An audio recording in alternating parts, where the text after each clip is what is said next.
Chers collègues, nous avons donc 4 questions complémentaires. Donc je vous propose de faire 2 salves de 2 questions et vous pourrez répondre à l'issue de chaque salve. Donc la parole est donnée à Caroline Colombier.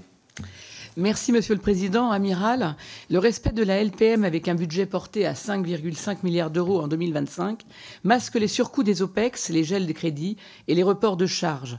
L'année prochaine verra donc probablement le report de programmes d'armement. Dans ces conditions, nous doutons que les éléments soient réunis pour parler complètement d'économie de guerre. L'augmentation des cadences de production chez Dassault et KNDS France est liée au succès à l'export et non à la volonté politique du président Macron.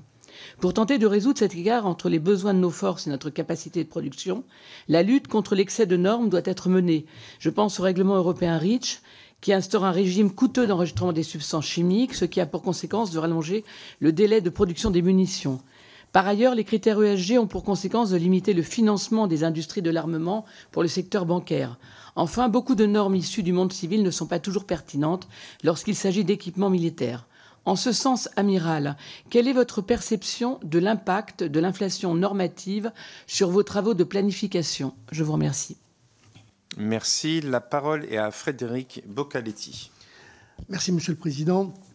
Amiral, comment parler d'économie de guerre lorsque nous peinons encore à rénover notre parc maritime? J'ai aussi une pensée pour nos NH90 et nos frégates. L'économie de guerre, c'est avant tout une volonté, une vision pour nos armées.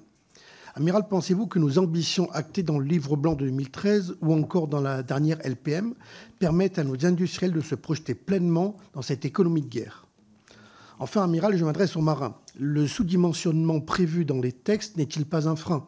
Exemple, 15 frégates de premier rang, seulement 7 patrouilleurs hauturiers, quid des chasseurs de mines? Je vous remercie. Merci, chers collègues. La parole est à vous, Amiral.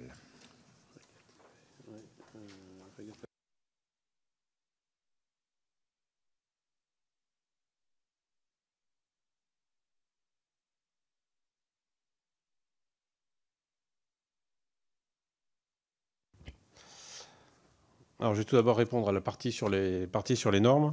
Donc, effectivement, la norme REACH a été extrêmement pénalisante. Alors, il y a bien évidemment des bénéfices sur l'environnement, mais pour la partie économie de guerre, en fait, économie de la guerre ou des munitions, effectivement, ça a été extrêmement compliqué pour reconquérir et retrouver le niveau de performance avec des substances différentes. Et donc ça a été fait, ça a pris presque une dizaine d'années pour retrouver des niveaux de performance en portée et en létalité pour un certain nombre de munitions. Donc effectivement, cette inflation normative, elle est complexe. On veille, c'est-à-dire qu'on est extrêmement actif sur la définition de ces normes et on surveille l'évolution des textes. La Commission européenne avait failli voter la loi REACH 2, qui finalement ça n'a pas été fait. Ça n'a pas été fait. On est resté à la norme REACH et on fait attention. Et par ailleurs, sur cette partie sur l'intégration des normes civiles, il y a une partie intéressante aussi, c'est-à-dire que ça permet aussi d'avoir une autre approche par rapport aux normes militaires. Et ce à quoi on s'attache actuellement, c'est en fait il y a un corpus de normes militaires de la DGA ou de Naval Group, et avec des normes civiles du Bureau Veritas ou de la Lloyd, etc. Et on regarde un peu est-ce que l'addition de ces normes n'est pas pénalisante, par exemple, pour la construction des bateaux. Donc il y a un travail qui est fait sans lever le carton jaune de l'exception de défense tous les 4 matins non plus, parce que ça n'est pas un plan d'avenir. Ces normes, elles sont basées aussi sur des réalités environnementales. Donc il y a aussi des choses qui nous obligent. Donc il faut parfois ponctuellement pouvoir sortir de ce carcan normatif. Et c'est bien l'objet du travail que nous conduisons avec la Direction générale de l'armement sur comment est-ce qu'on peut adapter. Est-ce qu'on peut avoir des dérogations et est-ce que les industriels sont prêts aussi à utiliser ces dérogations? Parce que ça, c'est une autre... Après, les salariés des industriels seront-ils prêts à utiliser ces dérogations? Mais là, je suis plutôt dans le domaine de la DGA. Mais ça, c'est plutôt le citoyen qui parle. Donc cet impact sur l'inflation normative, on fait extrêmement attention. Et il y a un gros travail de recherche de simplification pour la partie que je connais mieux entre les normes qui s'appellent les SCAT de la DGA et le propre corpus normatif de Naval Group. où c'est parfois, c'est pas orthogonal, mais parfois c'est différent, où ça rajoute en tout cas des demandes de contrôle supplémentaires. Et donc ça alourdit aussi le processus de délivrance des matériels. Donc ça, c'était bien sûr un souci quotidien, mais c'est sûr que la norme REACH a pénalisé en un sens. Je nie pas tous les bénéfices environnementaux, au contraire, mais bien sûr, ça a pénalisé nos capacités imparties. Pour la partie du sous-dimensionnement, pour la partie du sous-dimensionnement, j'ai en partie répondu sur la mutualisation des capacités et sur la reconquête. Sur les frégates, sur les patrouilleurs hauturiers, il y a un premier lot de 7, plus 3 qui sont possibles au-dessus. Le programme initial, c'était bien 10 dans la LPM, c'est finalement 7. Enfin, ça avait été évoqué, il avait été évoqué 10, et ça 7, et 3 dans la possible LPM suivante.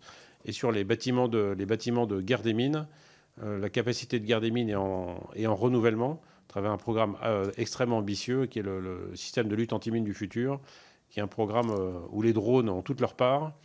En fait, c'est un programme qui est complexe, extrêmement disruptif. Et là, ce n'est pas un buzzword pour vous satisfaire, mais c'est effectivement un programme où il y a des drones qui mettent en œuvre d'autres drones. On a la conviction, enfin même pas la conviction, on a la certitude de la réalité opérationnelle de ce système de guerre des mines, qui donc permettra, dont la finalité première, c'est de garantir la sortie de nos SNLE de Brest et la sortie du porte-avions de Toulon.